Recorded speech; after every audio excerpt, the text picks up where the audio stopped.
Bronze swords once clashed where only silent stones remain. 3,000 years ago, the Hittite Empire ruled as a forgotten superpower, commanding Anatolia with armies of iron chariots. Yet their true strength lay not just in metal but in mystery. Their kings were more than rulers. They were chief priests, divine detectives, and men haunted by the voices of 1,000 gods. We are about to walk the halls of a lost world through the lives of 30 legendary kings. You will discover how an empire's fate was written in omens, sealed by curses, and decided by prophecy. What drove a king to move the statues of the gods themselves? How did a single nightmare reshape an empire's laws? By the end, you will understand the secret dialogue between a king and the heavens that built, sustained, and ultimately shattered a civilization. What does it mean when a ruler believes the gods are speaking directly to him? The story of the Hittites begins not with a clear historical record, but with a powerful echo. In the deep silence of their later archives, one name resonates as the source of all that followed. Labarna I, to the Hittites who came centuries after, he was not merely a man. He was the founder, the point from which all royal power flowed. His existence is wrapped in legend, a figure seen through the mist of 300 years of storytelling. We have no treaties from his reign, no letters he signed. What we have is something perhaps more potent to the Hittite mind, the memory of a divine beginning. Later kings wrote of Labarna as if describing a force of nature. They spoke of his rise not as a simple political conquest, but as an event ordained. It was the moment the gods first chose a man to channel their will for the people of Hatti. This idea of a founder touched by destiny is central. It transforms history into sacred narrative. His very name became something far greater than a personal title. Just as Roman emperors would later be called Caesar, future Hittite kings took the name Labarna as a crown. It was a ritual act, a mystical transfer. By calling themselves Labarna, they were not just honoring an ancestor, they were attempting to step into the same divine current that empowered him. They were claiming his original, God-given legitimacy for themselves. So who was the real man behind the title? We may never know. He likely was a powerful chieftain who united scattered city-states in central Anatolia around the year 1650 BCE. But for the empire he inspired, the historical truth mattered less than the legendary truth. Labarna I became the archetype, the proof that their kingdom was born not from chance but from celestial design. This foundation myth, this story of a founder blessed by omen, set the tone for everything that came next. It established a crucial principle that to be a Hittite king was to be part of a sacred lineage, a chain of power that began with a man who walked with the gods. And from this shadowy, hallowed beginning, the throne passed to a successor who would face a challenge so dire it threatened to erase Labarna's legacy before it could truly begin. The divine current of Labarna's legacy flowed to a king who would forge it into an empire of stone and iron. Hattusa I, often called the true architect of Hittite power, faced a world of rebellion and shifting loyalties. His first and most fateful decision was to move the royal seat to a formidable, rocky stronghold in the north, the city of Hattusa. This was not merely a strategic relocation. It was a profound act of consecration, declaring that the heart of the new empire would be here, in this specific place, under the watchful eyes of the gods he would install. Hattusa became more than a capital, it became a sacred anchor for the entire Hittite world. But securing an empire requires more than building walls. It demands the utter submission of rivals. One city, Alalak in distant Syria, learned this lesson in a way that echoes through history. After crushing its rebellion, Hattusa did not just record a military victory in his official annals. He inscribed a curse. He called upon the storm god of heaven to utterly destroy the city. He asked that where Alalak once stood, only weeds would grow and that its very name be forgotten. This was far more than royal anger. It was a calculated act of psychological and divine warfare. By publishing this curse, Hattusa was sending a message to every potential rebel. Defy the Hittite king and you defy the gods themselves. Your fate is not just defeat but cosmic erasure. His campaigns stretched deep into Syria, and here we see the other side of his mystical statecraft. In one city, he did not destroy a temple. He captured the statue of the powerful goddess Ishtar and brought her back to Hattusa. Think about that for a moment. In the ancient mind, a deity resided in its idol. By taking the statue, Hattusa was not stealing a piece of art. He was capturing the goddess's presence and her divine favor. He was transplanting her power from a rival land to his own capital, forcing her to bless his people instead. This act reveals the core Hittite belief that the gods were not fixed in place. Their favor could be won, moved, and harnessed by a king who understood the rituals. Hattusa I built an empire with armies, but he cemented its legitimacy through these profound gestures, curses that could unmake a city and sacred thefts that could redirect the flow of divine power. He established a dangerous precedent, however, that royal authority was inseparable from divine mandate. And when that mandate was questioned, even from within his own family, the consequences would tear at the empire's very soul. Hattusa's final years were poisoned by a bitter family betrayal that nearly shattered his life's work. On his deathbed, he disowned his own son, declaring him unfit for the sacred throne. In a desperate act to preserve the divine lineage, he bypassed his bloodline and named his young grandson, Mysticism I, as his heir. This was not just a political succession, it was a sacred trust, and the weight of it fell upon a boy king. Mysticism inherited an empire simmering with the resentment of his uncle, the disinherited prince, and surrounded by enemies who saw a child on the throne as a moment of profound weakness. To survive, Mysticism had to become more than a king. He had to become an avenger, a living instrument of his grandfather's will and the gods' favor. He crushed the internal rebellions, but his destiny called for a vengeance of unimaginable scale. His gaze turned over 1,000 miles across mountains and rival kingdoms to the legendary city of Babylon.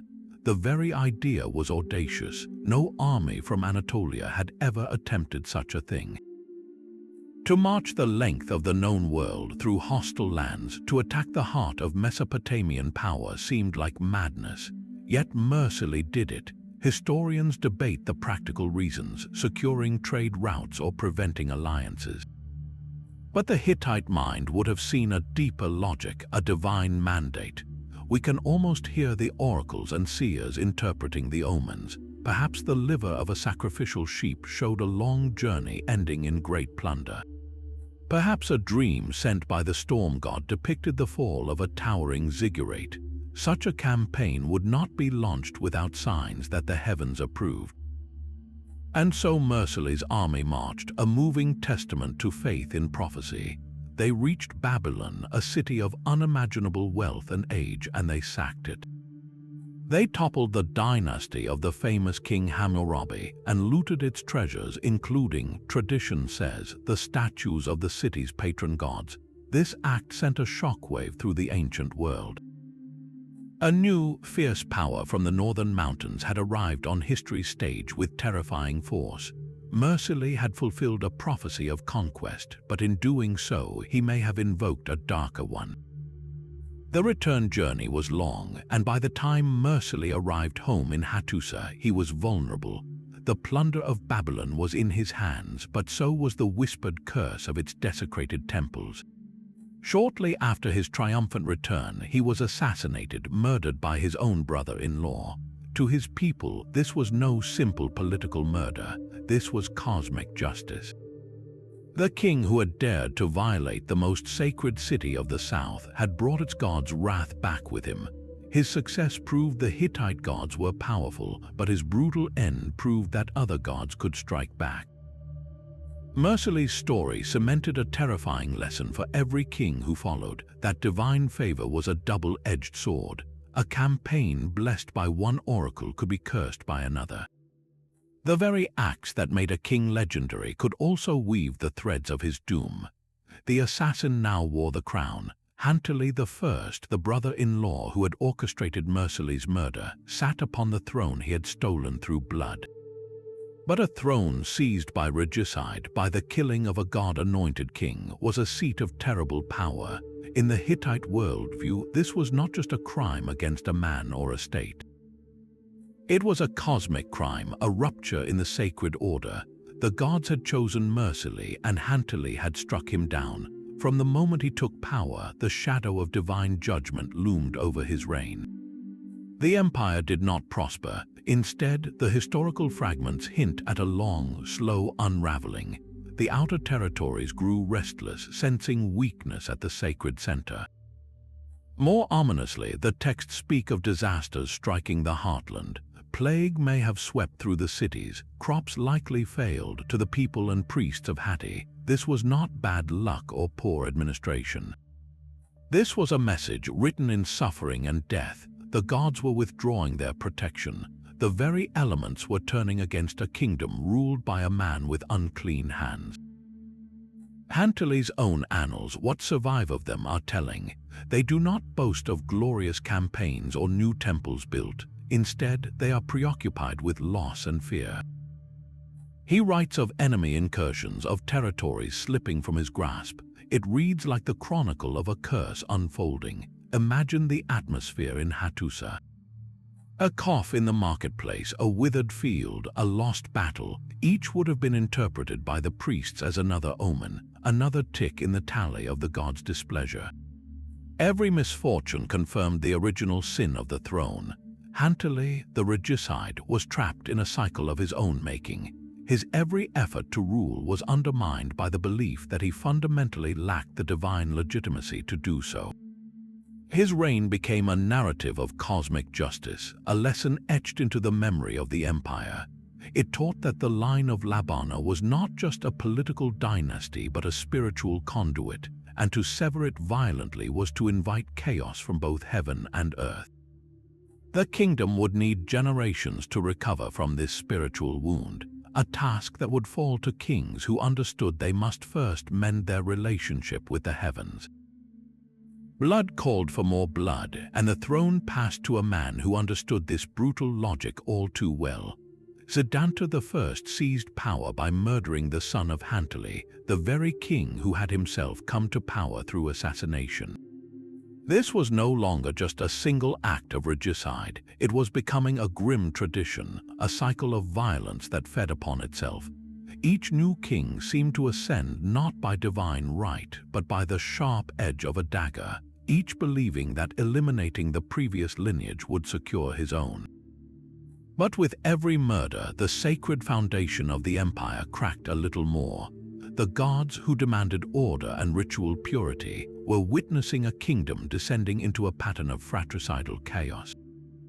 Later, in a remarkable document known as the Edict of Telepinu, this entire era would be remembered not just as politically unstable, but as spiritually cursed. The edict describes a time when the land of Hatti was sick. It tells of nobles plotting in the royal court, of sons turning against fathers, and of brothers killing brothers. Most importantly, it frames this political murder as the direct cause of mystical misfortune. The text states clearly that because blood was shed in the royal house, the gods abandoned the land. Crops failed, armies lost their strength, the state itself began to wither. This is a profound connection. The Hittites saw the health of the kingdom as a direct reflection of the king's relationship with the divine. A king who came to power through an act that offended the gods, like murdering his predecessor, could not perform the necessary rituals correctly. His prayers were tainted, his sacrifices unclean. Therefore, the storm god would withhold the rains, the sun goddess would let the crops burn, and the protective deities of the army would look away in battle. Siddhartha's reign, defined by its violent beginning, was likely seen as a continuation of this divine punishment. He ruled in a shadow, a king whose every attempt to lead was undermined by the original sin of his accession. The empire was caught in a downward spiral where political insecurity bred more violence, and that violence in turn invited more divine disfavor. It was a trap, and escaping it would require not just a strong king, but a revolutionary one, a ruler willing to break the cycle by rewriting the very rules of power and speaking directly to the anger of the heavens. Amuna inherited a kingdom still trembling from its own poisoned roots. The son of Zidanta, a man who had taken the throne by murder, he now bore the weight of a divine displeasure that seemed to grow with each harvest. His reign became a textbook case of how the Hittites interpreted failure, not as bad strategy or poor leadership, but as a clear, relentless conversation from the gods. The external record is stark. Military losses piled up, and key territories on the empire's edges slipped from Hattusa's grasp. Cities that once paid tribute stopped sending their goods. Rebellions sparked and were not fully quelled. To a modern historian, this looks like imperial decline. To a Hittite priest or citizen living through it, it looked like something far more terrifying, the visible proof that the gods had turned their faces away. We can reconstruct the atmosphere in the royal court. Before any major campaign, the haruspices, the liver diviners, would have been summoned. They would lead a ritual sacrifice, carefully removing the liver of a sheep or goat, believing it to be a mirror of the celestial world. Every lobe, every mark, every unusual spot was a coded message. Imagine the tension in the room as the chief diviner examined the organ before Amuna's planned campaign to reclaim a lost province. A discoloration near the gallbladder might be interpreted as a warning of betrayal. A misshapen lobe could signal that the path was blocked by divine displeasure. The omen would be recorded in precise, anxious detail, a permanent note that the gods had advised against this move. Yet, perhaps driven by political necessity or sheer desperation, Amuna may have marched anyway. And when that army returned defeated or failed to return at all, the interpretation was absolute. The king had ignored the signs, he had acted against the will of the heavens, and this was the result. But the omens were not just read before battles, they were sought for everything. A strange weather pattern, a plague among livestock, a series of miscarriages in the royal household, all would have triggered a divination ritual. The surviving texts from later periods show how meticulously these were logged. A typical record might read, "When the king's son fell ill, we inquired of the gods." The oracle said the illness was caused by the neglected oath of a forgotten ancestor. The remedy was a specific sacrifice at a specific mountain shrine. For King Amuna, every setback became a new line in this ongoing divine indictment. A lost battle was not because the enemy general was more clever. It was because the storm god withheld his thunder from their chariots. A famine was not due to poor rainfall alone. It was because the sun goddess of Arena was angry over an unfulfilled festival promise. His entire reign was thus framed, both in real time and in later history, as a reign of bad omens. The political and military failures were merely the symptoms, the physical manifestations of a deeper, spiritual sickness that began with the bloodshed of his father and grandfather. Amuna's story shows us the immense psychological pressure on a Hittite king. He was not just a commander or an administrator. He was the chief interpreter of a universe constantly sending signs, and when those signs pointed consistently to disaster, his authority crumbled from within long before any enemy reached the gates. The kingdom needed a healer, not just a warrior, someone who could finally break the cycle and restore the sacred conversation to one of favor, not fury.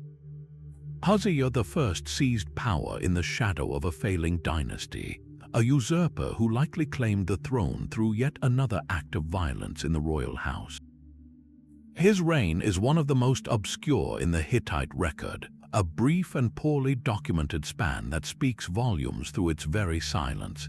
In an empire that meticulously chronicled the deeds of its kings, the lack of grand annals or temple dedications for Huzziya tells its own story. He was a symptom of the ongoing sickness, a man who took control not through a clear line of succession or a divine proclamation, but through the chaotic scramble that followed a period of bad omens and military decline. His rule was likely contested from the start, viewed by many nobles and priests as another illegitimate interruption in the sacred lineage of Labarna.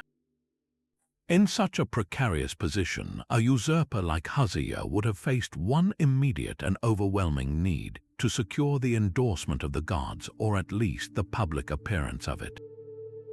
This is where the empire's oracle priests and diviners held immense quiet power. Before Hattusa could perform his first major state ritual or lead an army, he would have had to submit to the omens. The chief diviner would have been summoned to perform the sacred liver inspection, a ritual that was both a religious ceremony and a political litmus test. The entire court would have watched, waiting to see if the sheep's liver showed favorable signs, the smooth lobes and clear markings that signaled celestial approval. If the omens were unfavorable, Hattusa's reign could have ended before it truly began, his legitimacy shattered by a single blemish on a sacrificial organ. We can imagine the tense negotiations behind closed palace doors. A desperate king might pressure the priestly class, offering lavish gifts to temple estates or promising to restore neglected festivals, all in exchange for a favorable reading. Conversely, a diviner loyal to the old royal line might interpret the slightest anomaly as a devastating condemnation. For Hattusa, every public act depended on this mystical backing. A campaign to reclaim lost territory required a positive omen. Holding the great spring festival to renew the gods' covenant with the land demanded a clean divination. Without these signs, his commands were just the words of a man, not the will of the heavens channeled through the king. His brief and troubled rule exemplifies how the Hittite system of divine communication acted as a check on raw power. Even a usurper with an army at his back could not fully rule unless the priests translating the language of the gods consented. It was a fragile balance, one that kept the kingdom in a state of nervous suspense, always waiting for the next sign to reveal whether the man on the throne was truly chosen or merely occupying a sacred space he could never truly fill. This cycle of violence and shaky legitimacy could not hold. The empire was bleeding its divine favor away with each contested succession, and the gods, it seemed, were growing silent or worse, speaking only in warnings. The need for a fundamental reset, for a king who could rewrite the rules and restore the covenant, had never been more desperate. The silence of the gods demanded a response louder than any battle cry. Into this spiritual void stepped a king who understood that the empire's wounds were not merely political, they were supernatural.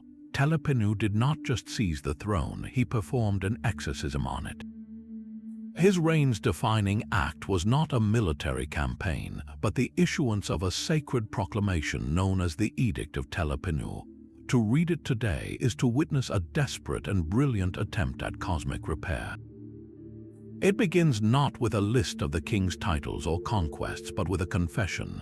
Telepinu recounts in grim detail the bloody history we have just traced. He names the names, the murders, the betrayals that stained the royal house from Hatti to Amuna. He does this not to shame his ancestors, but to diagnose the sickness. He declares plainly that because blood was shed in the palace, the gods turned away. The land became sick, harvests failed, and the people diminished.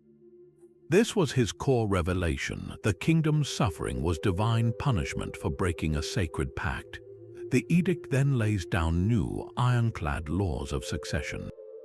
It established for the first time a clear and public order. The crown would pass from father to son. If there was no son, it would go to the eldest daughter's husband.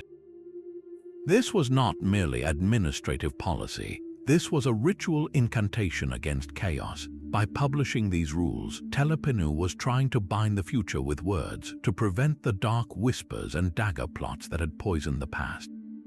But the true mystical power of the document lies in its witnesses. Telepinu did not just command his nobles to obey, he summoned the entire pantheon to watch.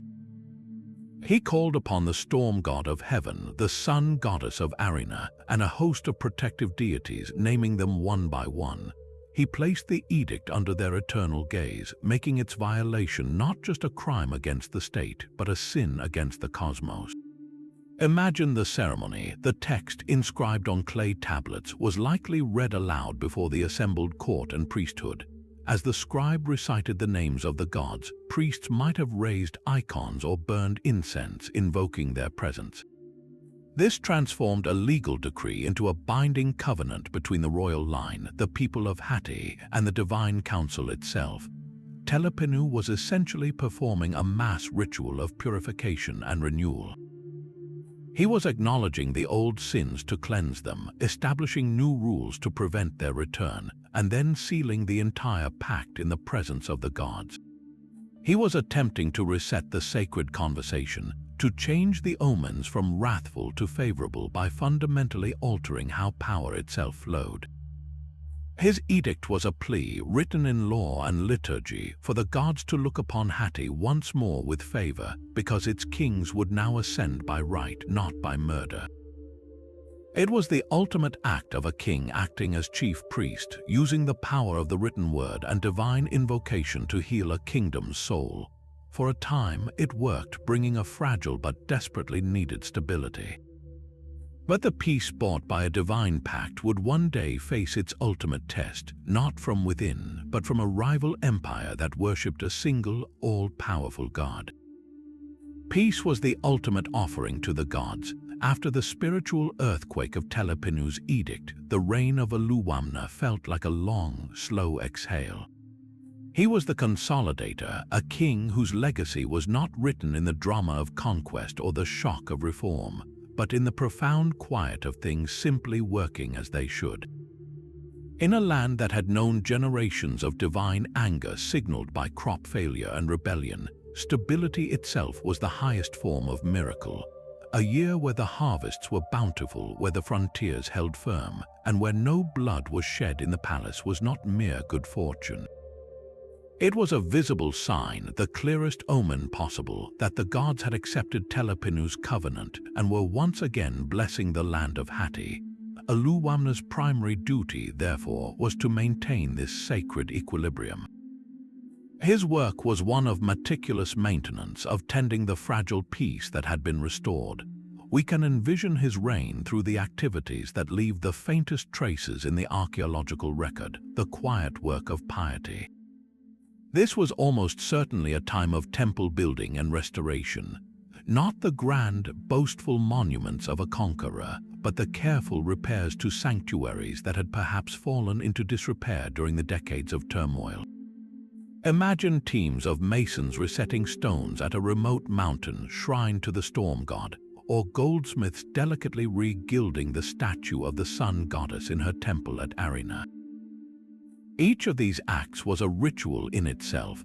By restoring the houses of the gods, Uluwamna was ensuring their comfort and their continued presence in the land. He was physically polishing the channels of communication that his predecessors had allowed to tarnish. The regular calendar of festivals, the monthly offerings, the daily libations, all would have been observed with renewed precision and generosity. A surviving text from a later king gives us a glimpse of this mindset. It lists the obligations of the king, and they are overwhelmingly religious. He must celebrate the festival of the month. He must lead the great assembly. He must pour libations to all the deities in their proper order. For Uluwamna, this was the core of kingship. His leadership was measured in bushels of grain offered at the altars and in the correct performance of ancient hymns. His success was silent but unmistakable, found in full storehouses and peaceful provinces.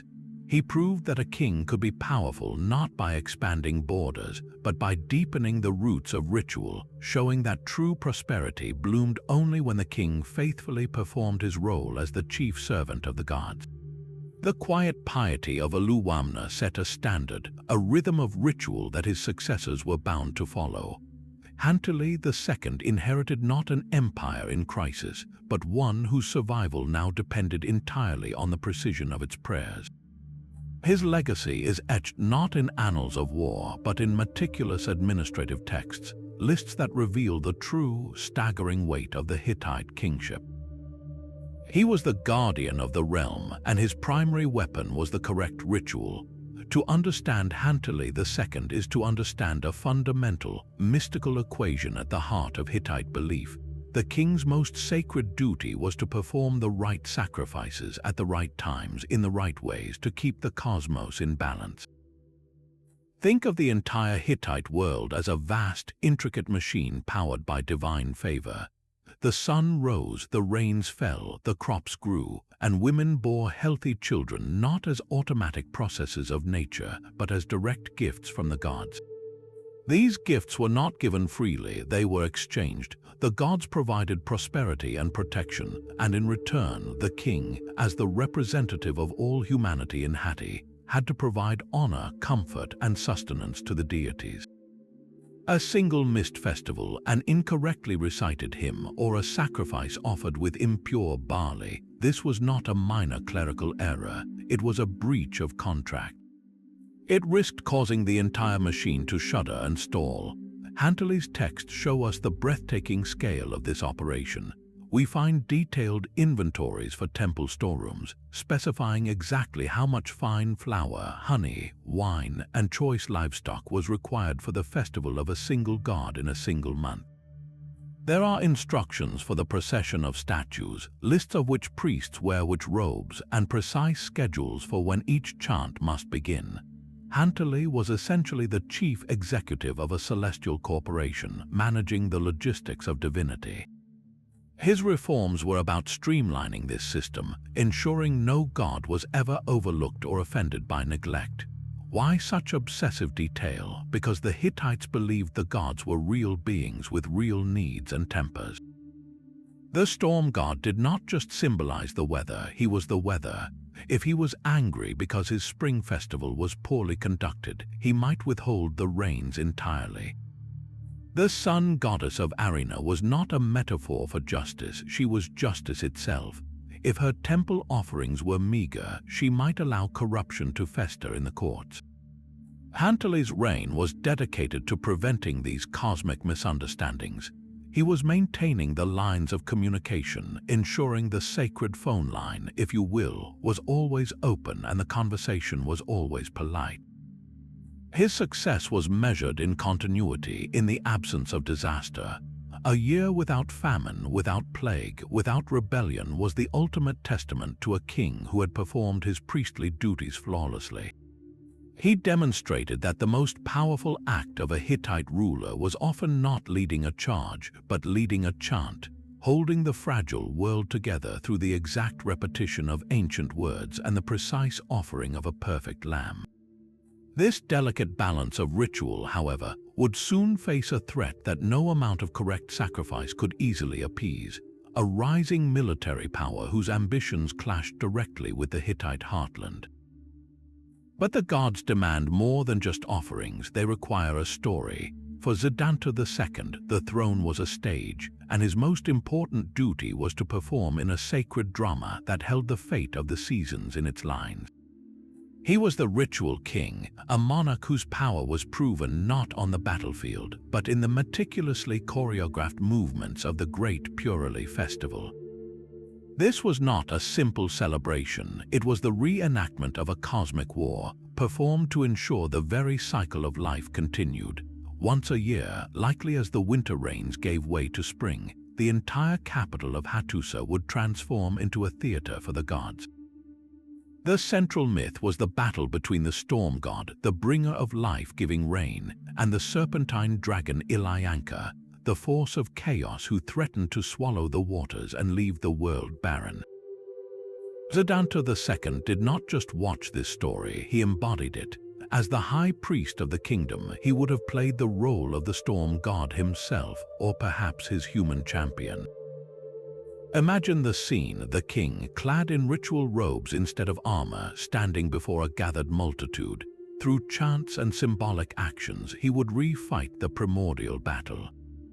He might lift a ceremonial mace to strike down a priest representing the dragon, or pour libations of water to symbolize the freeing of the rains. Every gesture, every word was believed to have direct power. By correctly performing this myth, Siddhanta was not commemorating something that happened long ago. He was making it happen again in the present. He was helping the storm god defeat chaos once more, guaranteeing that the rains would fall, the rivers would swell, and the fields would be fertile for another year. His success as a ruler was measured by the abundance of the harvest that followed. If the season was plentiful, it meant the king had performed flawlessly, that he had successfully channeled divine power through ritual. If drought struck, it meant he had missed a step, mispronounced a word, or harbored some impurity that broke the spell. This immense pressure reveals the true weight of the crown. A Hittite king was the lead actor in a play where a forgotten line could bring famine to his people. Siddhanta II's entire reign was dedicated to this precision, to maintaining the script of the universe itself, proving that sometimes the most powerful weapon a king could wield was a perfectly recited prayer. The sacred script of ritual, however, could not always protect the throne from the shadows of history itself. For Hattusa II, we confront not a story but a profound silence.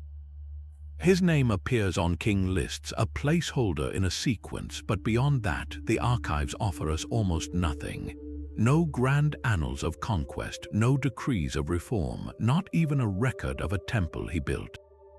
He is a ghost in the royal lineage, a ruler whose reign seems to have left no echo in the clay. Yet this very absence is a clue, a doorway into a deeper understanding of the Hittite world. For every legendary king whose deeds were immortalized, there were likely many more like Hattusa II, whose rule was defined not by earth-shaking events, but by the quiet, daily hum of mystical maintenance. His court life would have been saturated with the very practices that kept the cosmos turning, even if they were never deemed grand enough for the monumental record. Each dawn likely began with the king consulting his seers, before making any decision, from approving a trade caravan's route to settling a dispute between nobles. The omens would be read. Augury, the interpretation of bird flight, was a constant practice. Imagine the royal augur standing on a high terrace at first light, his eyes fixed on the eastern sky.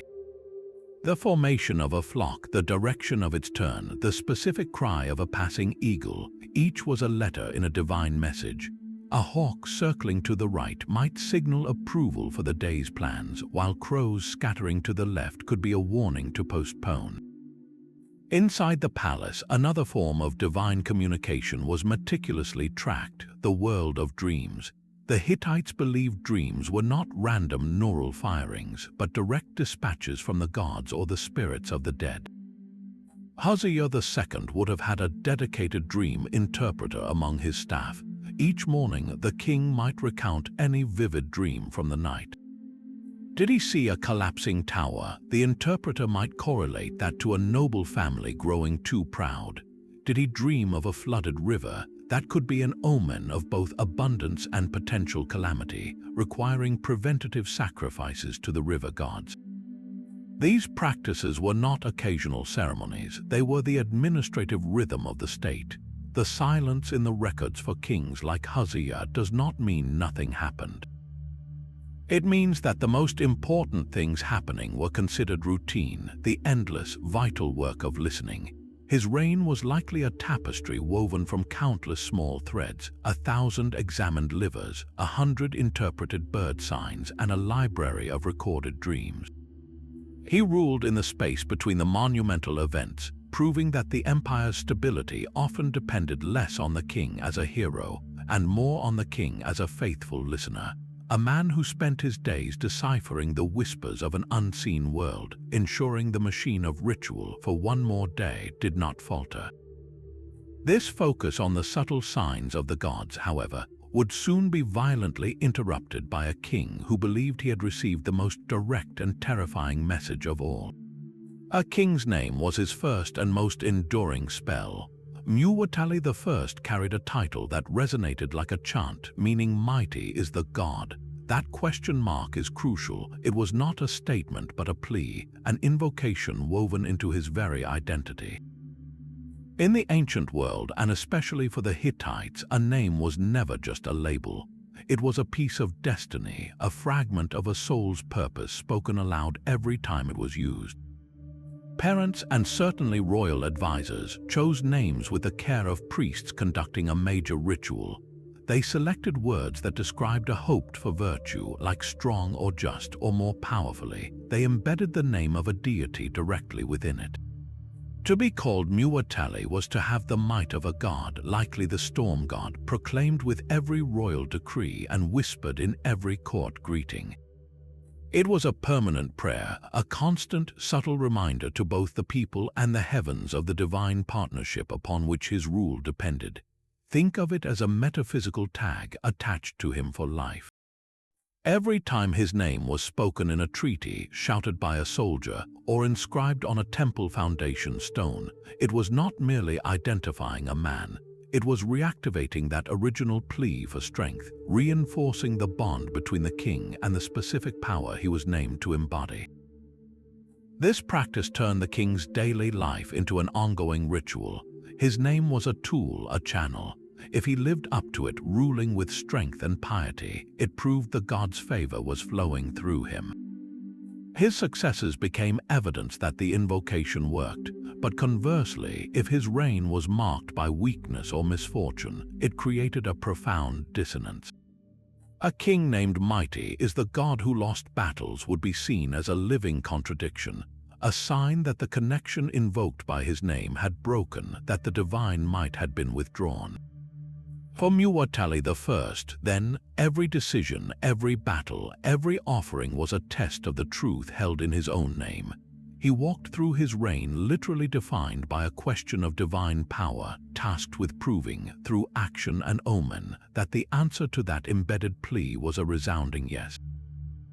The silence of forgotten kings was shattered by the sound of marching feet. A new power rose from the heart of Hatti, a ruler whose very name signaled a turning of the tide, Tudhaliya. Historians debate whether he was the first or second to bear that name, but his legacy is unmistakable. He was the empire's reforger. After generations where the divine conversation seemed one of warning and withdrawal, Tudhaliya's reign brought a startling new message written in victory.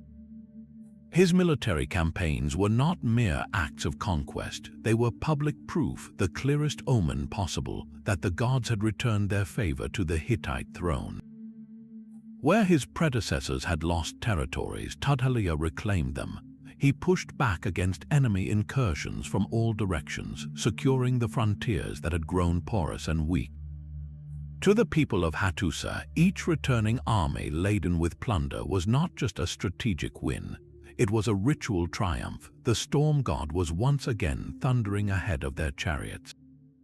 The sun goddess was illuminating their path. Success in battle was the ultimate divination, a sign written in the blood and surrender of their enemies that the sacred covenant was restored. But Tudhaliya understood that an empire rebuilt by the sword could not be held by the sword alone. His true genius lay in a new kind of political magic, the vassal treaty. These were not simple agreements between rulers. They were sacred bonds sworn in the terrifying presence of what the texts call the 1,000 gods of Hatti. Imagine the ceremony for a foreign ruler from a conquered region, perhaps a rebellious prince from the mountains of Ishua. Brought before Tudhaliya, he would not just swear loyalty to a man. He would recite an oath, a lengthy and precise list of obligations under the gaze of the entire Hittite pantheon. A scribe would read aloud the names, the storm god of heaven, the sun goddess of Arena, the protective gods of the rivers and mountains, on, invoking a cosmic audience. The vassal would then call upon his own local gods to witness his pledge. This created a double layer of divine enforcement. Breaking the treaty was not just a political betrayal, it was a spiritual crime against two sets of deities. The consequences were spelled out in chilling, mystical detail. The oath breaker and his land would be cursed. the 1,000 gods would turn his rivers to dust, strike his fields with salt, and deliver his family into the hands of his enemies. His own gods, having witnessed his perjury, would abandon him to this fate. For a people who saw the divine in every natural event, these were not metaphors. A drought after rebellion would be seen as the treaty curse manifesting in real time. Tudhaliya had discovered a way to project Hittite power not just across geography, but into the spiritual realm of his subjects. He bound them with chains of sacred words, making loyalty a matter of cosmic survival. Through this blend of reconquest and ritual binding, Tudhaliya did more than rebuild an empire. He re-sanctified it, proving that a king who could win battles and craft unbreakable divine oaths could indeed coax the favor of the heavens back to the land of Hatti. A king's power was often a shared throne. For Anuwanda I, the most vital partnership was not with his generals or priests, but with his queen, a woman named Ashmu-Nikal. She was far more than a royal consort. She held the sacred and lifelong title of Tawananna. This was not a role one retired from, it was an office as permanent as the gods themselves. While Anuwanda ruled the state, the Tawananna commanded the spiritual realm. She was the empire's chief priestess, the highest religious authority, presiding over the most critical festivals and managing the vast temple estates that fed the gods. Her power was independent, derived directly from the pantheon, and it lasted until her death, even if her husband, the king, passed away before her. This created a fascinating and sometimes tense duality at the heart of the empire. Imagine the Great Spring Purification Ritual. King Anuwanda would lead the military procession, the embodiment of earthly strength, but beside him, Queen Ashmu-Nikal would be performing the actual rites that cleansed the land, chanting the hymns that only the Tawananna knew, offering the libations that directly appeased the sun goddess. Her actions were what made his reign spiritually valid. Their partnership was a delicate balance of mystical and political forces. In treaties and correspondence, both their seals were required. A promise sworn only before the king was considered incomplete. It needed the sanction of the Tawananna to be binding in the eyes of the gods. She controlled her own wealth, her own diplomatic contacts, and her own staff of priestesses. This was a system designed for stability, ensuring the religious continuity of the state transcended the lifespan of any single king, but it also held the potential for profound conflict. What happened if a Tawananna outlived her husband and found herself serving a new, younger king who was her stepson? Her lifelong authority could clash directly with his political ambitions. The archives whisper of such tensions in later generations, where a powerful Tawananna was accused of witchcraft or driven from court. For Anuwanda and Ashmu-Nikal, however, the evidence suggests a successful synergistic rule. Their joint inscriptions show a realm at peace where the sacred and secular worked in concert. They present a vision of the ideal Hittite monarchy, a divine partnership where the king wielded the sword and the queen held the key to the temple, together maintaining the covenant that kept the heavens favorable and the earth abundant. Even divine partnerships could not shield a king from mortal frailty. Tudhaliya III ascended the throne with the legacy of empire builders in his blood, but his body betrayed him. He was struck by a debilitating, wasting illness, a condition so severe it left him unable to perform the most basic duties of kingship. For a Hittite ruler, this was a crisis of cosmic proportions. The king was the chief priest, the living bridge between the people and the gods. If he was too weak to stand before the altar, to lift the libation vessel, or to lead the sacred festivals, the entire ritual machinery of the state ground to a halt. The covenant was broken not by rebellion but by sickness. In his desperation, Tudhaliya turned to the only physicians he trusted, the gods themselves, and he left behind a raw, human record of his suffering. We know his story not from grand annals of war, but from intimate prayer texts, desperate letters scratched into clay. The most famous is known as the Prayer of Cantazili, a poignant plea from a suffering soul who also happens to be the most powerful man in Anatolia. In it he does not command, he begs. He calls out to the sun goddess, saying, "What have I done? Have I neglected your festival? Have I spoken a word that was false?" He lists every possible transgression, searching for the source of the divine anger that has manifested as pain in his own limbs. This is the king stripped bare, not a conqueror but a penitent.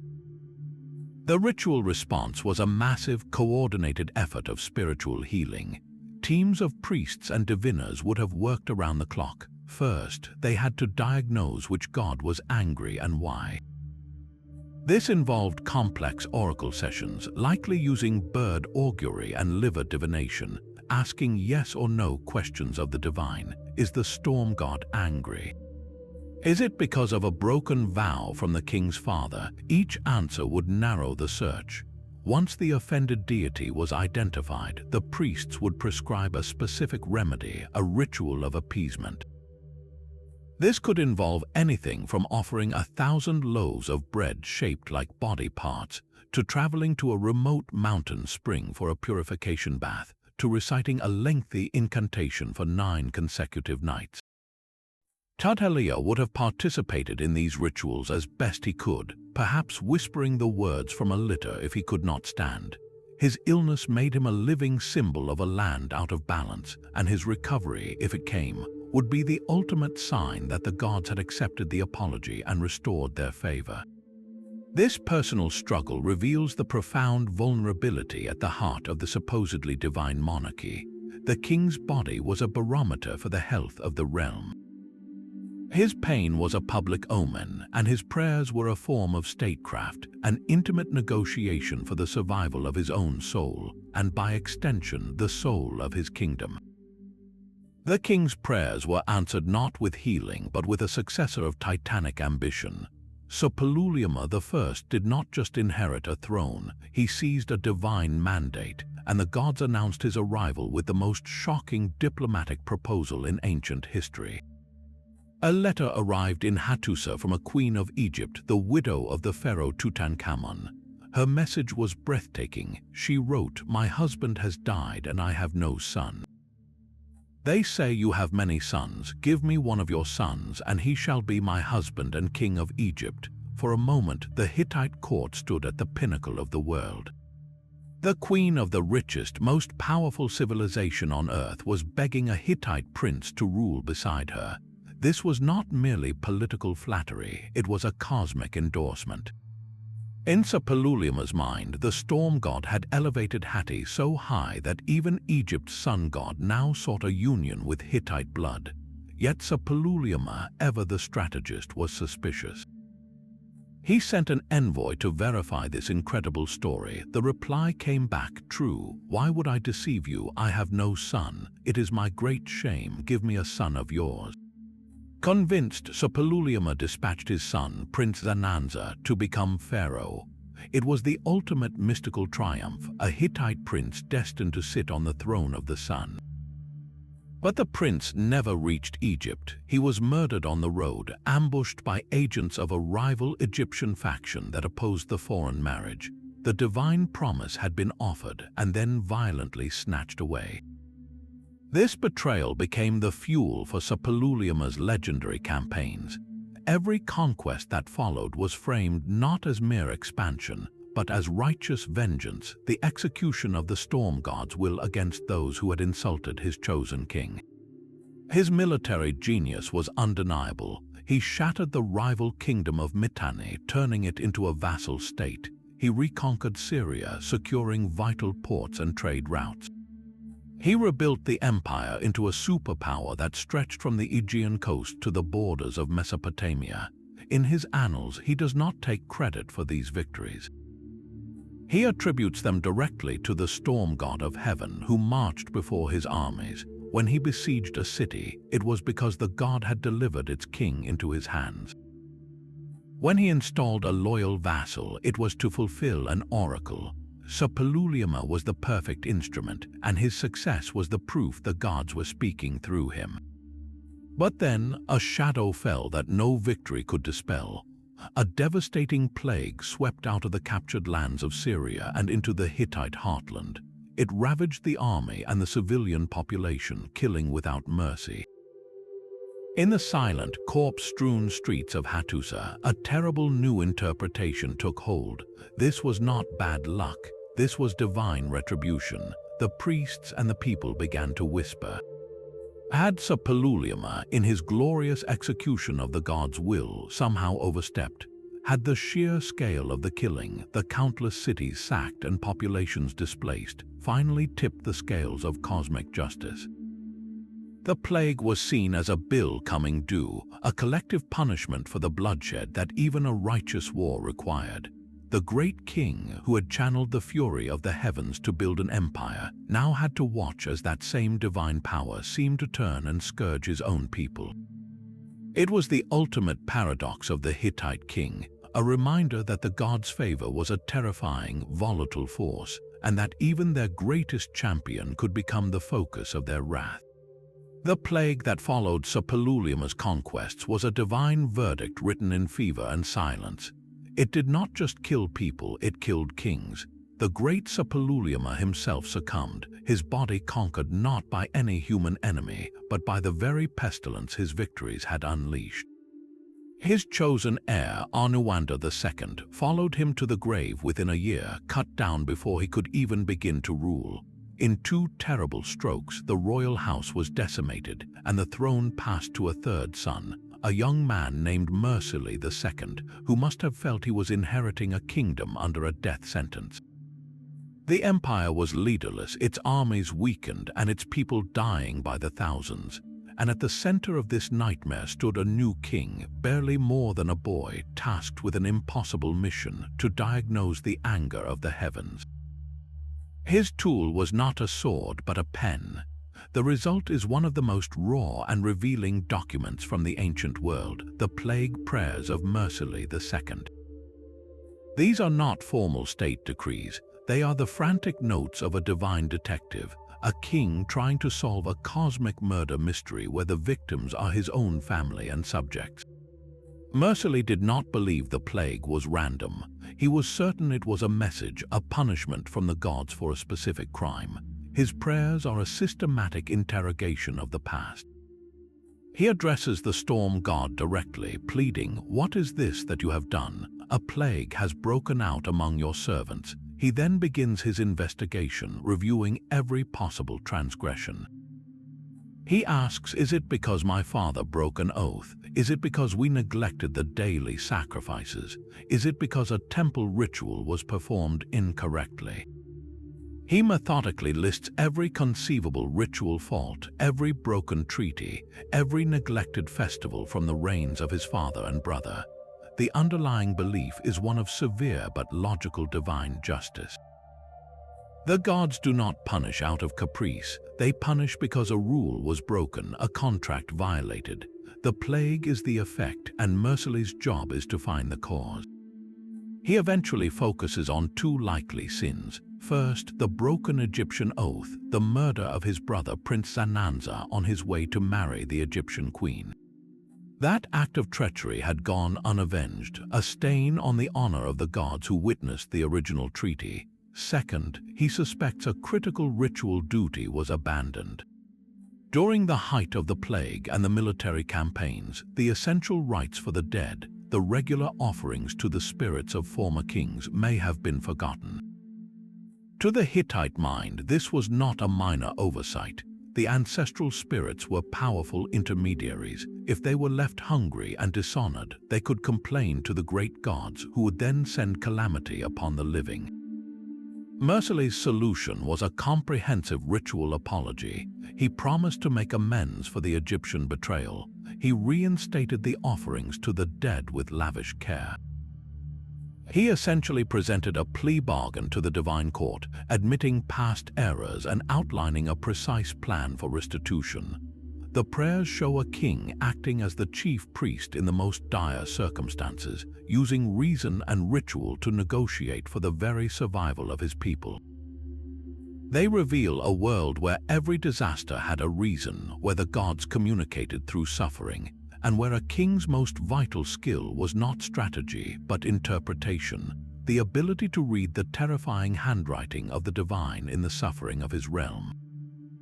The throne Anuwanda II inherited was a deathbed. His reign lasted a mere 9 days, a blink in the long chronicle of the empire, yet those days were an eternity of terror. He did not fall in battle or to a palace plot. He was consumed by the same plague that had killed his father, Suppiluliuma the Great. In less than 2 weeks, the Hittite world lost its legendary conqueror and his chosen successor. This was not a sequence of unfortunate events. It was a screaming omen written across the sky. To the people of Hatti, the message was terrifyingly clear. The gods were not just displeased, they were in a rage of purification, systematically removing the royal line that had offended them. The divine scourge had bypassed armies and walls to strike directly at the sacred heart of the monarchy itself. Imagine the atmosphere in the stone halls of Hattusa. The court would have been shrouded in a profound, superstitious dread. Every cough from the new king in his first days would have been met with silent, horrified glances. His rapid decline and death confirmed the worst fears. The curse was not lifting, it was tightening its grip. This created a mystical crisis of unprecedented scale. A new king, Mysticism II, now faced a challenge far greater than any foreign enemy.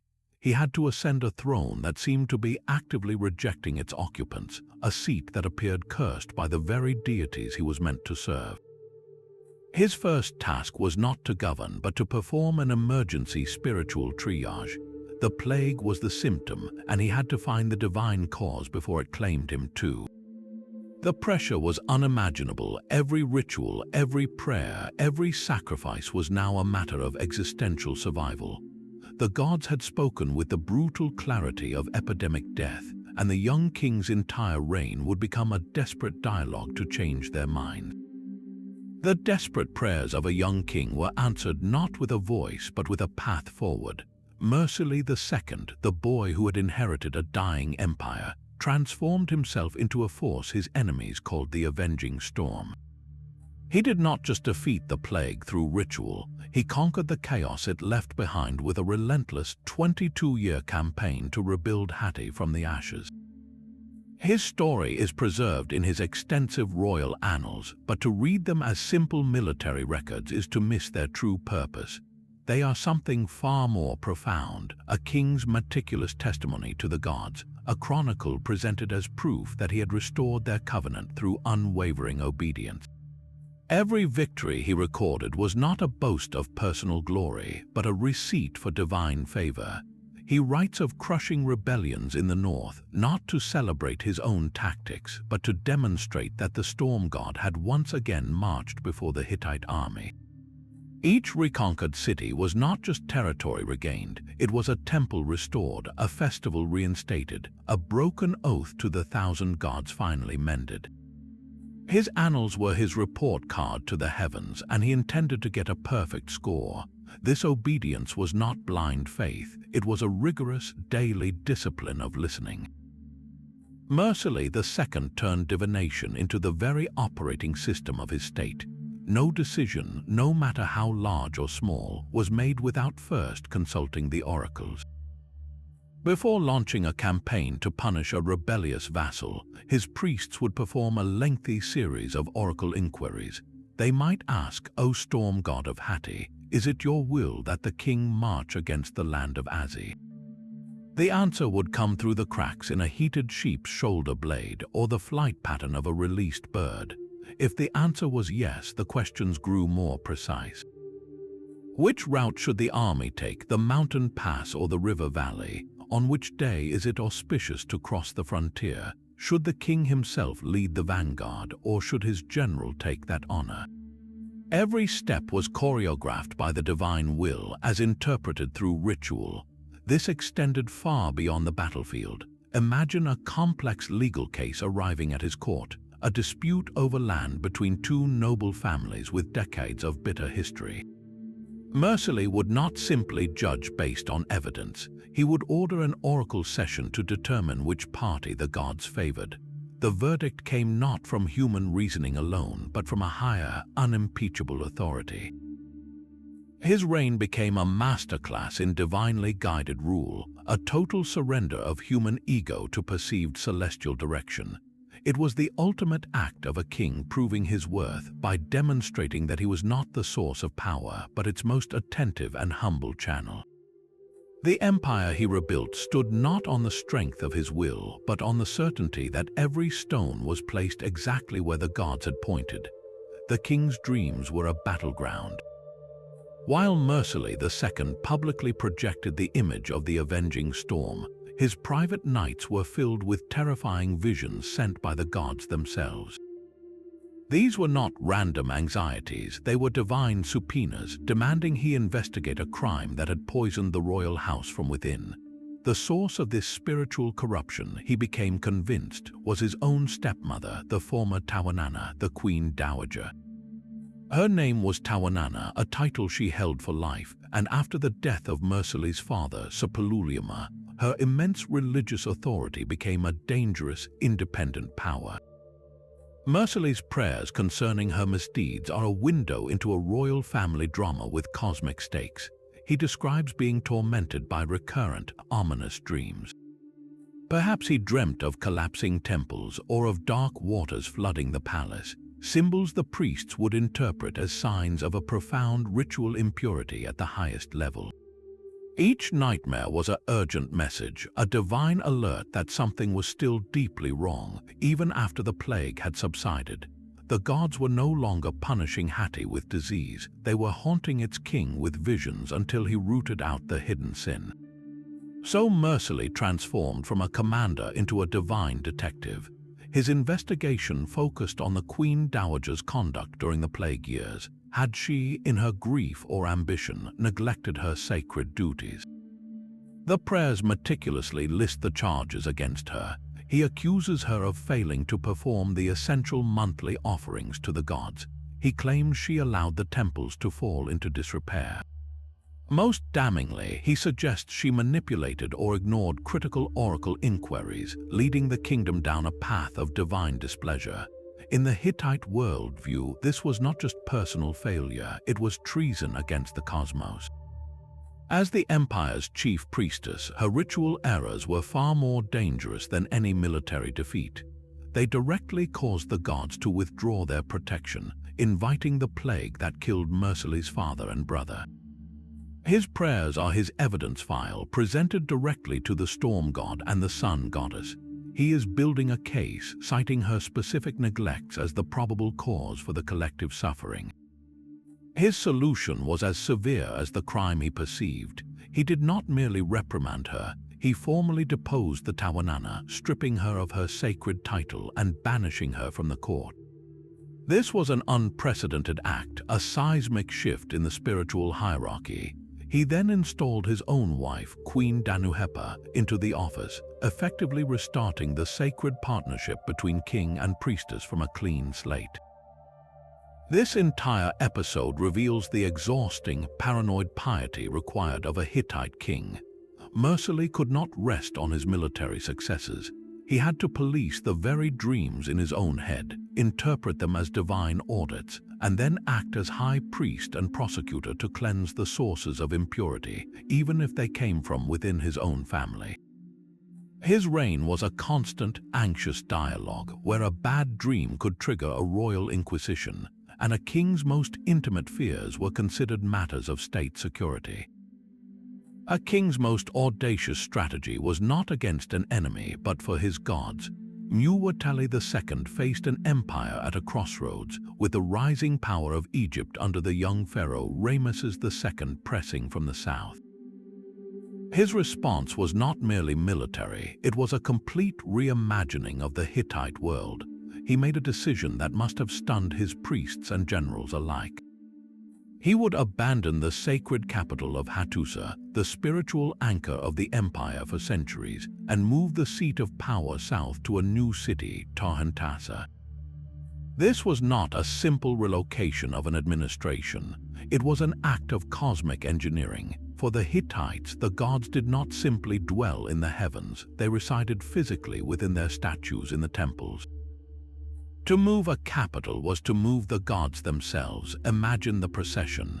it would have been the most carefully orchestrated ritual in Hittite history. Priests, trembling with the weight of their duty, would have purified the statues, wrapping the smaller ones in fine linens, perhaps constructing special litters for the larger idols of the storm god and the sun goddess. A solemn caravan would have formed, stretching for miles along the mountain roads from the old capital to the new.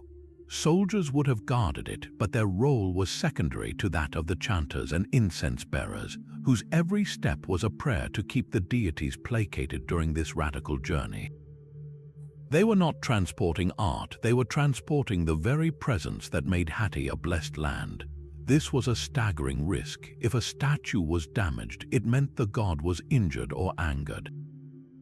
If the rituals during the move were imperfect, the deities might refuse to take up residence in their new homes, leaving the kingdom spiritually defenseless. Mysticism was gambling the entire divine covenant on this move. Politically, it was a masterstroke, placing the royal court and the divine protectors closer to the Syrian front, a clear statement of intent to Egypt. But mystically, it was an act of supreme faith or supreme hubris. He was telling his people and his enemies that the king's will could redirect the flow of celestial power itself, that he could pick up the homes of the gods and set them down where he needed them most. The new capital, Hattusa, was even named for the storm god Tahant, a permanent invocation. Every time the city's name was spoken, it reinforced the bond Mysticism had forged, declaring that this place existed solely by the god's grace, a grace the king had personally orchestrated. This monumental act set the stage for the clash that would define his legacy, a battle where the moved gods would be called upon to prove their favor in the dust and chaos of a distant field. The moved gods would be tested on a sun-scorched plain in Syria. At Kadesh, Mysticism II faced the full might of Pharaoh Ramesses II in a colossal chariot battle that would echo through history. The clash was a storm of dust and bronze, a brutal contest that both sides would later claim as a decisive victory. For Mysticism, the outcome was enough. He had checked Egypt's northern advance and preserved Hittite dominance in Syria, a strategic triumph that seemed to validate his daring relocation of the gods. But the true cost of his reign would be counted not in battlefield dead, but in the bitter family rift he created with his final breath. On his deathbed, Mysticism made a fateful decree that would curse the next generation. He bypassed his own son, Hattusa, and named his younger brother, Hattusa, as the heir to the throne. This was a seismic break from the succession laws Telepinu had carved into divine stone centuries before. The sacred covenant that demanded a crown pass from father to son was shattered by the king's own word. To the priests and nobles, this act sent the kingdom spiraling back into the old, terrifying days of contested legitimacy and divine displeasure. Hattusa, the cast-off prince, was not simply set aside. He was given a lesser kingdom to rule, a consolation prize that only sharpened his resentment. For 7 years, he watched his uncle Hattusa sit upon the throne that, by the ancient rules of both man and god, should have been his. The tension was a poison in the royal bloodline, a silent civil war waiting for its spark. That spark came when Hattusa, perhaps sensing the threat his nephew posed, moved to strip Hattusa of even his minor kingdom. The prince rebelled and the conflict was on. But this was not merely a war of armies, it was a war of narratives, a battle fought with clay tablets and oracles as much as with spears. Hattusa, the usurping uncle, knew his rule was vulnerable to the charge of illegitimacy. So he launched a brilliant campaign of divine propaganda. He commissioned texts, his so-called apology, that survived to this day. In them, he does not admit to ambition. Instead, he paints himself as a reluctant instrument of the gods. He claims that at every step he consulted the oracles. He asked the storm god, "Should I take the throne from my nephew?" And the god, through the liver of a sacrificial sheep, said yes. He inquired, "Is it your will that I march against him?" The flight of the birds confirmed it. In Hattusili's telling, he was not a scheming brother, but a pious servant, merely executing the clear and repeated commands of heaven. His victory, therefore, was not a political coup. It was a divine verdict. When Hattusa was finally captured, his fate was framed as the ultimate mystical judgment. He was not executed, which might have made him a martyr. Instead, he was exiled, sent far across the sea. This was a living demonstration of the god's rejection. A king chosen by the divine would rule in Hattusa. The man who opposed that divine will would wander the earth, rootless and powerless. The entire tragic affair, from Muwatalli's deathbed decision to Hattusa's lonely exile, became a chilling lesson in how mysticism could be weaponized. It showed that in the Hittite world, the language of oracles and omens was the ultimate political tool. A king could rewrite the very rules of succession, and then use the god's own supposed words to justify it, turning a raw power grab into a sacred duty. The throne was secure, but its foundation was now built on a story of divine favor that had been carefully, and perhaps cynically, manufactured. A king in exile was a living, breathing curse. Mercilli III, born Hattusa, spent his reign as a ghost haunting his own throne. For 7 years, he ruled from Hattusa, the legitimate son of the great Muwatalli, yet he could feel his uncle Hattusili's shadow growing longer with each passing season. His deposition was not a sudden coup, but a slow, inexorable pressure, a campaign of whispered doubts and orchestrated omens that painted him as unfit in the eyes of both the court and, supposedly, the gods. When Hattusili finally moved his armies, the conflict was brief. The legitimate king was captured, but his life was spared. This was not an act of mercy, it was a calculated mystical maneuver. Killing a divinely anointed king, even a deposed one, risked inviting a curse far worse than any rebellion. So Hattusili chose a different punishment, one designed to neutralize the threat of Hattusa's sacred bloodline. He was sent into exile, first to a remote coastal region, but his very presence anywhere in Hittite lands was a danger. He was a lightning rod for discontent. Any noble unhappy with Hattusili's rule could look to the living, legitimate son of Muwatalli and see a cause worth fighting for. More than that, his existence posed a profound theological problem. The gods had chosen the Hittite royal line. If a legitimate king was alive, well, and unjustly imprisoned, did that not mean the god's true favor might still rest with him, and not with the usurper in Hattusa? His presence could be seen as a focus for divine discontent, a reason the rains might fail or plagues might return. The solution was to push the ghost beyond the horizon. Hattusa eventually fled, seeking refuge in the one place powerful enough to defy Hattusili, Egypt. He arrived at the court of Pharaoh Ramesses II, the very man his father had fought at Kadesh. This created an exquisite diplomatic and spiritual dilemma. For Ramesses, hosting the exiled king was a supreme propaganda tool, a living trophy proving Hittite weakness. But for the Hittites, it was a nightmare. Their legitimate king now resided under the protection of a foreign pantheon, a sacred figure held in the temple of a rival sun god. Letters flew between the courts. Hattusili demanded his nephew's extradition, calling him a fugitive. Ramesses politely refused, citing the laws of hospitality and the will of his own deities. Hattusa's life in Egyptian exile is shrouded in silence, but we can imagine its peculiar torment. He was likely kept in comfortable, gilded confinement, a permanent guest and a permanent threat.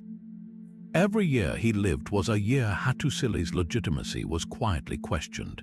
Every festival he observed in a foreign land was a reminder that the true rituals of Hatti were being performed by another. He became a lingering ghost in Hittite politics, a shadow on every treaty Hattusili signed, including the famous peace agreement with Egypt. His fate was the ultimate paradox of sacred kingship, proving that a ruler could be removed from his throne, but never from the mystical burden of his blood. The gods had anointed him, and not even exile across the known world could strip that away. It left a question hanging in the air over Hattusa. Where did the true favor of the heavens reside, with the king on the throne or with the ghost in Pharaoh's court? The ghost in Pharaoh's court demanded an answer written in divine law. Hattusili III, the uncle who had taken the throne from his nephew, faced a problem no army could solve.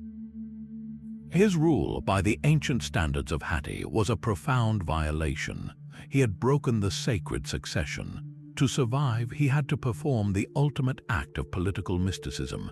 He had to rewrite history itself, not as he wished it had happened, but as the gods had supposedly always intended. His weapon was a single, brilliant text known today as his apology. This was not an admission of guilt, it was a declaration of divine vindication. In it, Hattusili constructs an entire life story as a series of omens, framing himself not as an ambitious usurper, but as the passive, chosen vessel of a goddess.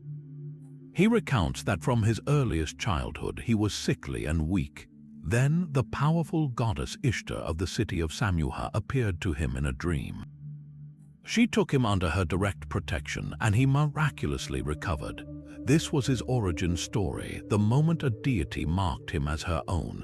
Every major event that followed is explained through this lens.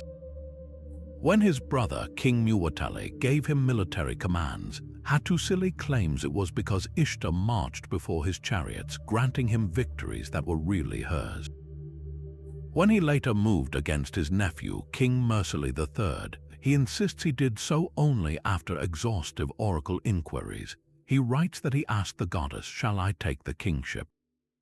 And the oracles, through liver divination and bird signs, repeatedly said yes. In his telling, his seizure of power was not a coup, it was an obedient response to a direct celestial order. The apology is a masterpiece of sacred propaganda. It turns rebellion into piety and ambition into servitude. He presents his entire reign as preordained, a script written by Ishtar long before he ever touched the crown.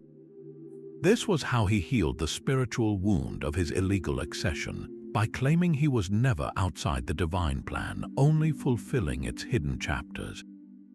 But a king built on oracles needed more than texts. He needed a living, breathing miracle to cement his legacy. He found it in a peace treaty and a royal wedding. After years of tension, Hattusili and Pharaoh Ramesses II agreed to a historic peace, sealed by a diplomatic marriage. Hattusili's daughter traveled to Egypt to become a secondary wife to Ramesses. This was standard practice, but the mystical implications were profound. A Hittite princess would now participate in the rituals of the Egyptian court, making offerings to Amun-Ra and Isis. In the ancient mind, this was not just a political alliance, it was a theological bridge. The gods of Hatti and the gods of Egypt were being formally introduced, their powers mingled through the person of the princess. For Hattusili, this was the ultimate validation. The king who had come to power through the favor of Ishtar was now recognized as an equal by the mighty sun god of Egypt. It proved his legitimacy on an international, cosmic scale. His reign, which began with a disputed oracle, was ending with a union of pantheons.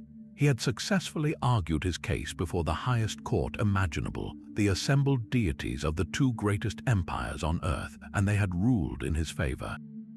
A sickly child became the cornerstone of a king's claim to power. Hattusili III's entire identity was forged in the shadow of illness, a weakness that would later be spun into his greatest strength. From his earliest days, he was not a robust prince destined for the throne, but a frail boy, perhaps suffering from a condition that left him bedridden and overlooked. In a culture that prized physical strength, especially in its rulers, this was a profound liability. But Hattusili, or the young prince who would become him, found his salvation not in a physician's remedy, but in a divine visitation. He tells us in his own words that the goddess Ishtar of the remote city of Samuha appeared to him. She took him as her own, a personal patron, and through her grace he was miraculously healed. This was not a quiet recovery. It was a transformative event, a lightning strike of divine favor that marked him as uniquely chosen. That childhood miracle became the single most important story of his life, repeated and ritualized until it defined his reign. Every year, likely on the anniversary of his healing or during the great festivals of Ishtar, Hattusa would have performed specific personal rites for his goddess. We can picture the ceremony. The king, setting aside his royal scepter for a moment, would approach the statue of Ishtar in her temple. He might offer not the standard state sacrifices of bulls and grain, but something more intimate, perhaps the first fruits from the gardens of his childhood estate, or a finely woven garment from the region where Samuha stood. His prayers would have been direct, a conversation between a devotee and his divine savior. He would give thanks for his continued health and for the victories she granted his armies. He would reaffirm his dedication, calling himself not just the king of Hatti, but the servant of Ishtar. This personal piety was the engine of his political power. In a kingdom still whispering about his disputed right to rule, Hattusa pointed to his own body as living proof. His strength, his very life, was a gift from a goddess. How could a man so obviously blessed by a deity not be the rightful king? The rituals were his evidence, performed publicly to remind everyone of the supernatural contract that underpinned his authority. He built his legitimacy not on the dry legalities of succession, which were against him, but on the undeniable personal narrative of a miracle. He turned his greatest childhood vulnerability into an unassailable mystical strength, proving that in the Hittite world, a direct line to a single, powerful goddess could outweigh centuries of tradition and law. The personal pact with a goddess could not shield an empire from the creeping chill of decline. Suppiluliuma IV inherited a throne that was still grand in name, but increasingly fragile in fact. He was the last great builder, a king who responded to gathering shadows not with vast armies, but with vast stones.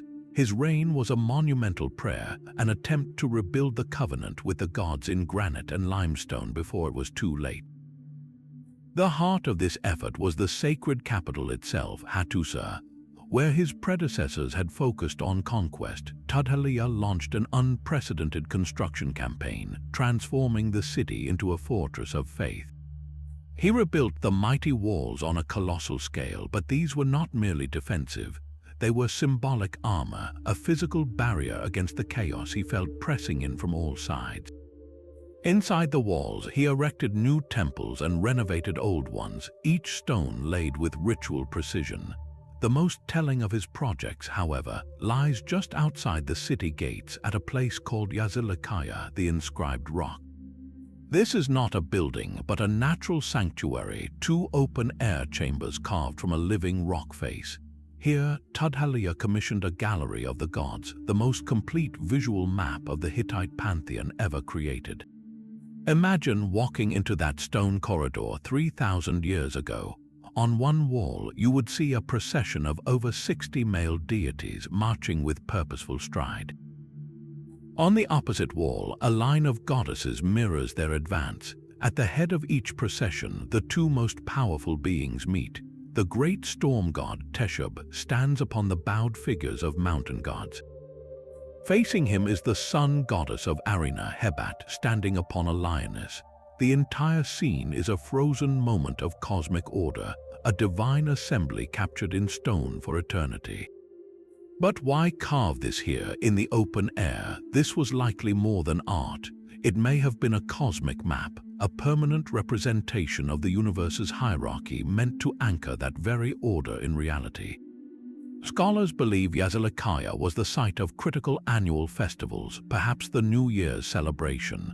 During these rites, the king and his priests would stand amidst these carvings, the human world literally positioned within the divine assembly.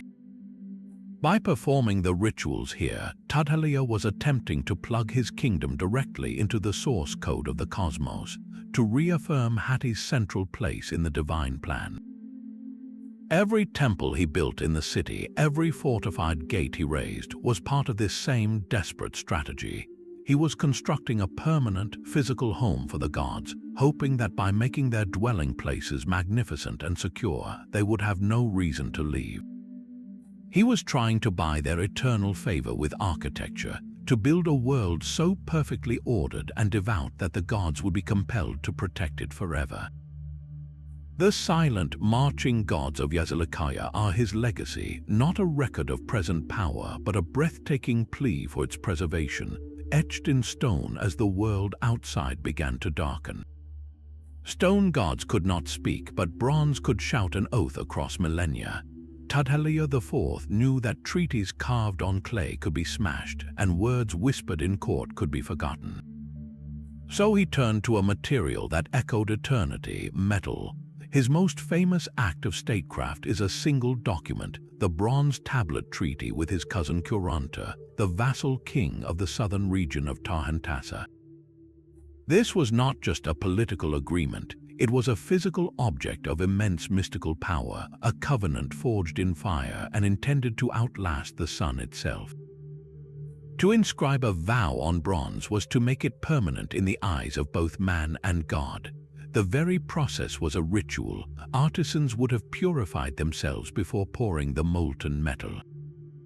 Scribes, likely priests as well, would have carefully incised the cuneiform signs into the cooling surface, each wedge-shaped impression a prayer for durability. The finished tablet was heavy, cold, and immutable, a stark contrast to the fragile, sun-dried clay of everyday records. It was meant to be displayed, perhaps in a temple courtyard or a palace hall, where its gleaming surface would catch the light, a constant, silent reminder of the unbreakable bond. But the true power of the tablet lay in its words, specifically in the terrifying curses that filled its final passages. Tudhaliya did not merely list the consequences of betrayal in human terms. He invoked the entire pantheon as cosmic enforcers. He called upon the 1,000 gods of Hatti, naming the storm god, the sun goddess, and all the protective deities of mountains and rivers. He then described in vivid, horrifying detail what would happen to Kuranta or any of his descendants if they broke this bronze-sworn oath. The curses were a masterpiece of divine intimidation. They promised that the oath-breaker's land would be turned to swamp, that his name would be erased from memory, that his family line would be cut down, and that the gods would deliver him into the hands of his enemies. One particularly potent curse stated that the violator would be made to drink water like a dog from a puddle, the ultimate humiliation, a reduction from king to beast. These were not metaphors to the Hittite mind. They were precise forecasts, contracts with the supernatural. If a plague later struck Hattusa, or if its ruling family died out, the priests would point to this bronze tablet and say, the curse is fulfilling itself. The gods are executing the pact. For Tudhaliya, this was the ultimate act of a king under pressure. He could no longer rely solely on armies to hold his fraying empire together.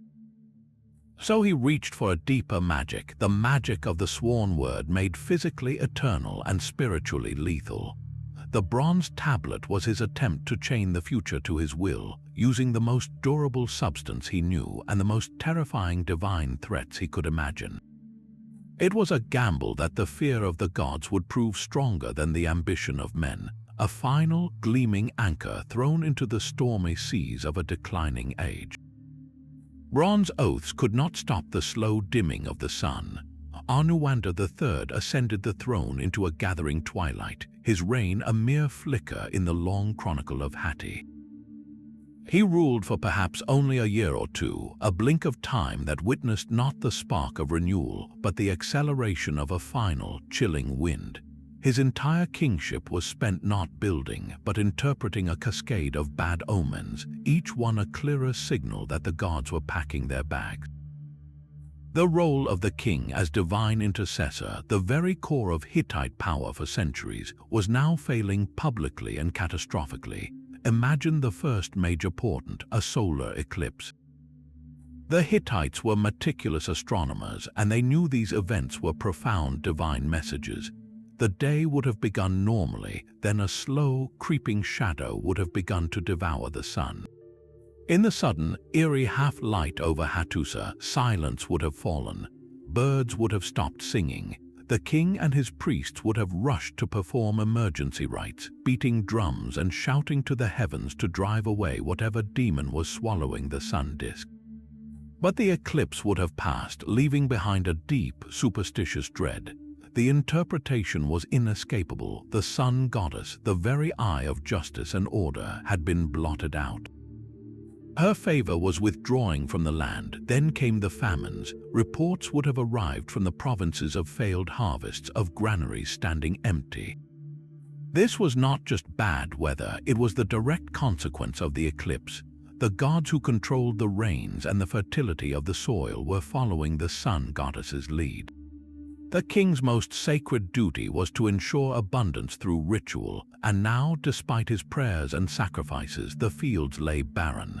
His intercession was no longer working. The final, unmistakable omens came on 2 legs and horseback, enemy incursions. Raiders from the ever-restless Casca tribes in the north would have probed the newly weakened frontiers. Word of small bands slipping past the great walls of Hattusa itself would have spread like a poison. Each breach was a physical manifestation of the spiritual decay. The protective deities of the borders, the 1,000 gods who witnessed Tudhalia's bronze treaties, were no longer holding the line. They had turned their backs. For Anuwanda III, every day was a desperate, losing negotiation. He would have ordered sacrifice after sacrifice, each liver inspection likely showing more ominous markings, each bird flight signaling disapproval. He was a king shouting into a growing silence, performing the ancient motions of a conversation that had already ended. His brief reign was the embodiment of impending doom, the proof that the sacred dialogue that built the empire had finally broken down. The throne was still a sacred office, but it was now a seat in an empty temple, a place where the echoes of old prayers were the only reply. The final messages from Hattusa were written in a language of stone and desperation. Suppiluliuma II, the last king whose name we know, ascended a throne that was already an echo. His world was shrinking, the great empire reduced to its Anatolian heartland, besieged by famine, unrest, and the relentless pressure of mysterious invaders later called the Sea Peoples. Yet his response was not surrender, but a defiant, almost frantic reenactment of past glories, as if performing the correct rituals could somehow reverse time itself.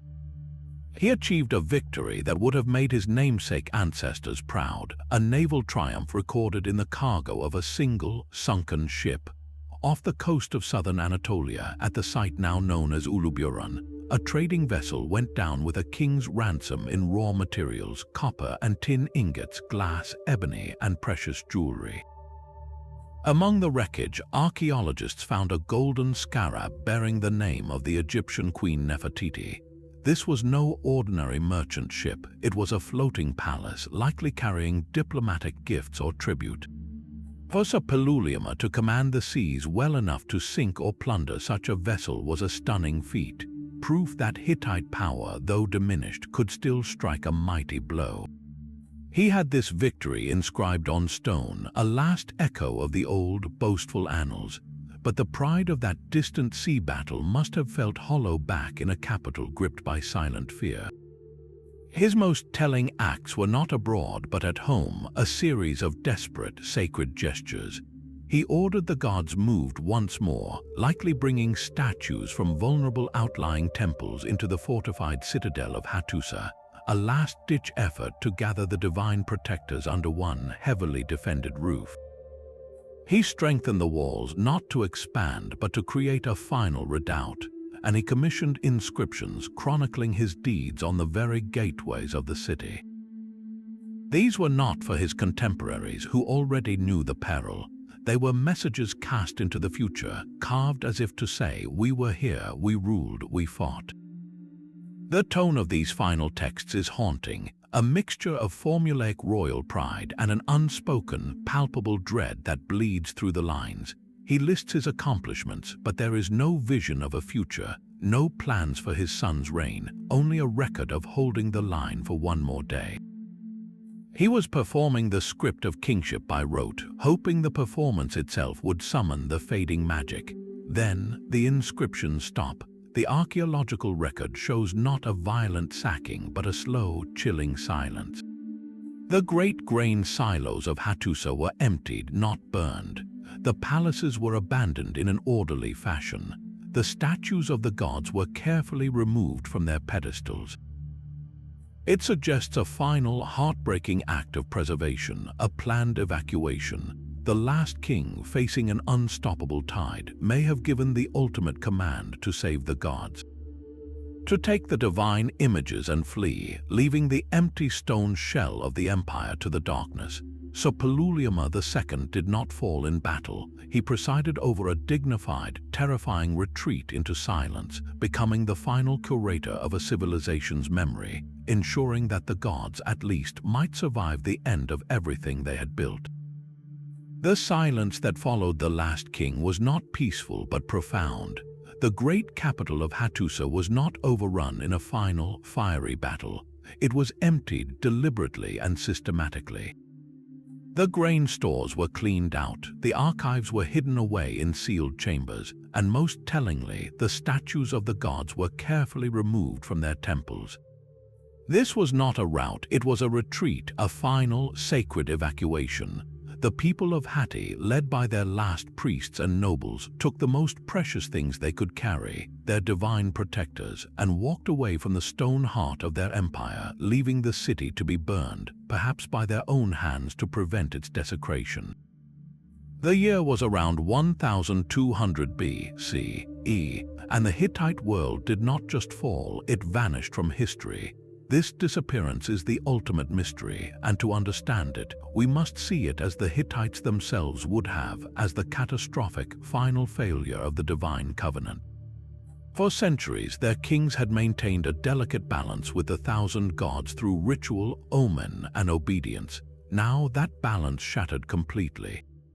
The external forces were very real. A wave of chaos historians call the Bronze Age collapse swept across the eastern Mediterranean. Mysterious marauders, the sea peoples, ravaged coastal cities. Drought and famine crippled inland kingdoms. Internal rebellions likely fractured the already weakened Hittite state.